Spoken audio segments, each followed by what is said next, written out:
జీవన్ రెడ్డిపై ఎమ్మెల్సీ బల్మూరి వెంకట కీలకమైన వ్యాఖ్యలు చేశారు. జీవన్ రెడ్డి మాటలు హాస్యాస్పదంగా ఉన్నాయని ఎద్దేవా చేశారు.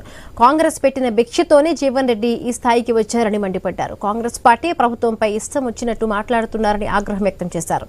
జీవన్ రెడ్డి కల్వకుంట్ల ప్రైవేటు లిమిటెడ్ కంపెనీలో చేరుతున్నారని విమర్శించారు. ఆ కంపెనీలో కేసీఆర్, కేటీఆర్ తప్ప ఎవరు ఉండరని ధ్వజమెత్తారు. ఆత్మగౌరవం కోసం ఎవరైనా కేసీఆర్తో చేతులు కలుపుతారా అని ప్రశ్నించారు.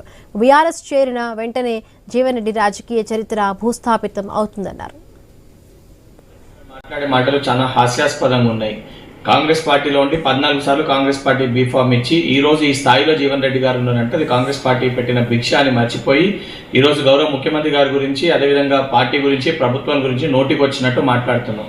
నీదైతే ప్రైవేట్ లిమిటెడ్ కంపెనీ అని చెప్పి జీవన్ రెడ్డి గారు మాట్లాడుతున్నారో, ఈ రోజు జీవన్ రెడ్డి గారు కల్వకుంట్ల ప్రైవేట్ లిమిటెడ్ కంపెనీలో చేరబోతున్నారని ఒక విషయాన్ని వారు మర్చిపోయినారు. ఆ ప్రైవేట్ లిమిటెడ్ కంపెనీలో సొంత కూతుర్నే ఉపేక్షించకుండా బయటికి వెళ్ళగొట్టి ఆ కంపెనీలో కేవలం ఇద్దరు ఉంటారు, కేటీఆర్, కేసీఆర్.